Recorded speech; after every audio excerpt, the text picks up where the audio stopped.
Hello दोस्तों, स्वागत है आपका। जैसे कि आप मुझे जानते हैं, मेरा नाम हुसैन है और आप देख रहे हैं मुंबई प्लस न्यूज़। दोस्तों, हमारे साथ में इस वक्त अमदू शेख हैं जो एनसीपी से जुड़े हुए हैं, जो एमएलए हैं, उनके बहुत ख़ास हैं। आइए उनसे बात करते हैं और जानते हैं कि क्या है चीता कैम्प के बारे में आगे की प्लानिंग। अभी रमज़ान आ चुका है। सबसे पहले तो स्वागत है आपका अमदू जी। अमदू जी, ये बताइए कि अब जो रमज़ान आ चुका है, रमज़ान के लिए कोई टाइम टेबल अभी तक अनाउंसमेंट भी नहीं हुआ और कुछ डिसाइड नहीं हुआ, तो इस पे आप कुछ खबर देना चाहेंगे लोगों को? अस्सलाम वालेकुम। देखिए, टाइम टेबल अभी रात में थोड़ा लेट हम लोगों को खबर मिली। साहब से थोड़ा हमारे को लेट पता चला कि सवेरे 8 बजे से शाम को 5 बजे तक का टाइमिंग हॉकर्स और शॉप वालों को दिया गया है टाइमिंग। तो ये हमारे लिए बहुत अच्छा टाइमिंग है। आज शाम को ही हमारी चर्चा हुई थी साहब से इस बारे में, तो साहब बोले बात चालू है, मैं बोलता हूँ जैसे हो जाएगा वैसे बोलता हूँ बोल के साहब ने बताए थे। अमदू जी, एक दो सवाल है हमारे, बहुत छोटे छोटे से सवाल। ये हैं कि काफ़ी लोगों का ऐसा कहना है कि जो एमएलए हैं वो इस वक्त कहाँ है, बल्कि वो बर्थडे, शादी, ऐसी कोई भी चीज़ों में आ जाते थे चीता कैम्प, मगर आज ज़रूरत है लोगों को, आज वो है नहीं, गायब है। जी देखो, कुछ लोगों का कहना है ऐसा। जहाँ से हम देख रहे हैं साहब बहुत अच्छा डिस्ट्रीब्यूशन कर रहे हैं। जो लोगों के पास राशन कार्ड नहीं है उनको नवाब मलिक साहब की तरफ से राशन दिया जा रहा है और ये काम कंटिन्यू चालू है उनका। और जिनके पास राशन कार्ड है उनको तो सरकार की तरफ से फ्री राशन जो मिल रहा है। अब आगे जो ज़रूरत के हिसाब से देखकर साहब से चर्चा करके हम आगे भी अगर ज़रूरत पड़ेगी लोगों को तो इंशाल्लाह वो सबसे हम चर्चा करके साहब के पास रखेंगे बात। अमदू जी, हमारे पास है ना काफ़ी कंप्लेंट ये थी कि जो साहब की तरफ से सामान आया, सामान तो कहीं ज़्यादा आया, इतना सामान अभी तक किसी ने नहीं भेजा। ये हमें पता है क्योंकि हम रिकॉर्ड देखते हैं, मगर जो डिस्ट्रीब्यूट होने का जो काम था वो बराबर नहीं हुआ। उस पर आप क्या कहेंगे? नहीं, कैसा है, अभी मैं शुरू की एक बात बताता हूँ आपको। जैसे कि आइडियल स्कूल में राशन आया था, उसमें शाम को तकरीबन 6:30-7 बजे के टाइम पे 10 से 12 टन, तकरीबन 10 टन माल राशन लूट लिया गया। लोगों से बर्दाश्त नहीं हुआ या जो भी हुआ, खैर वल्लाह करीम, पर वहाँ पे गलत हुआ। और उसके बाद में फिर कलिंगड़ आया, फिर कलिंगड़ भी आज़ाद स्कूल में उतारा गया, तो वहाँ पे भी थोड़ी बहुत लूटमारी हुई। उसके बाद में एक आपा ने वीडियो बना के कंप्लेंट डाले, तो इस सब चीज़ से साहब थोड़ा चिढ़े, तो भी उन्होंने राशन रोका नहीं लोगों का। उन्होंने तरतीब अलग बनाई और बिगर राशन कार्ड वाले को देने का डिसीजन लिया। ये बहुत अच्छा फ़ैसला लगा हम लोगों को भी, बहुत खुशी हुई हम लोगों को कि साहब ने ये अच्छा डिसीजन लिया कि बिगर राशन कार्ड वालों को वो राशन देने का काम कर रहे हैं। अमदू जी, ये जो जब नवाब मलिक साहब इधर पे एमएलए के लिए सीट लड़ रहे थे, तब एक बहुत बड़ा मुद्दा आपने और आपकी टीम ने बनाया था कि हम यहाँ से मसीहा फाउंडेशन के ज़रिए नशे को बिल्कुल ज़ीरो लेवल पे लाएंगे। मगर आज लॉकडाउन है और काफ़ी चीज़ें नहीं मिल रही है, काफ़ी चीज़ें महंगी मिल रही है, मगर नशा जो है अपनी जगह पे खड़ा है, नशा बराबर मिल रहा है। नशे के ऊपर कितना काम हुआ और आगे कितना काम होने की आशंका है?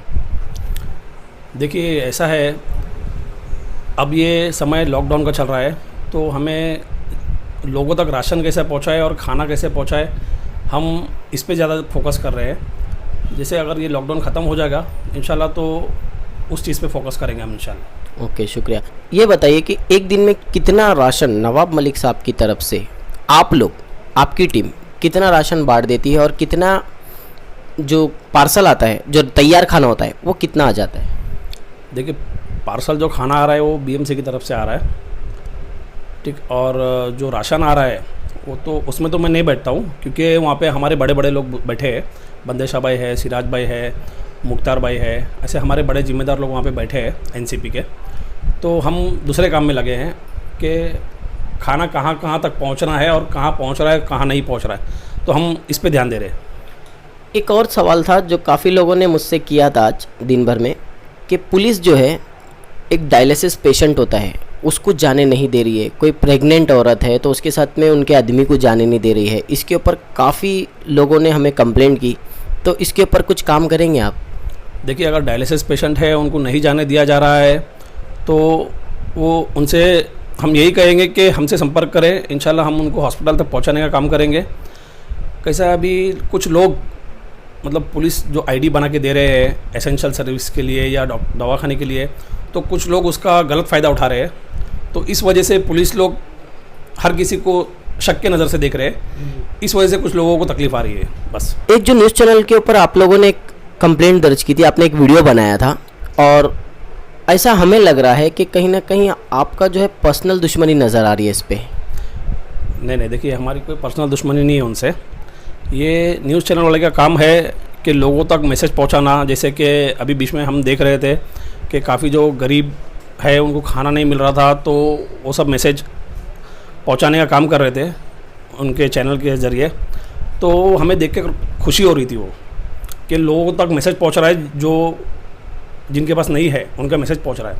तो अब ये क्या कर रहे हैं, नशे के धंधे वाले लोग का बाइट ले लेके, एक तो इनका चैनल रजिस्टर नहीं है, इलीगल चला रहे हैं लोग। खैर, हम अब रमज़ान का महीना शुरू हो चुका है, हम उस मुद्दे पर बात ना करें फेक चैनल के बारे में तो बेहतर होगा। आप एक पोस्ट में हैं यहाँ के, तो आप लोग रमज़ान के ऊपर क्या काम करने वाले हो? जी देखिए, रमज़ान के लिए जो अभी टाइम टेबल फिक्स हुआ है सवेरे 8 बजे से शाम को 5 बजे तक, तो ये हमारे लिए बहुत अच्छा टाइमिंग है। तो जैसे जैसे टाइम जाएगा आगे रमज़ान में, तो इंशाल्लाह वो वक्त के हिसाब से देख के हिसाब से चर्चा करके हम सहूलियत के हिसाब से करके लेंगे इंशाल्लाह। आवाम को क्या मैसेज देना चाहेंगे? आवाम को मैं ये मैसेज देना चाहता हूँ, सबसे पहले तो मैं माह रमज़ान की मुबारकबाद देना चाहता हूँ सभी भाइयों को और बहनों को। मेरे रमज़ान की बहुत बहुत मुबारकबाद।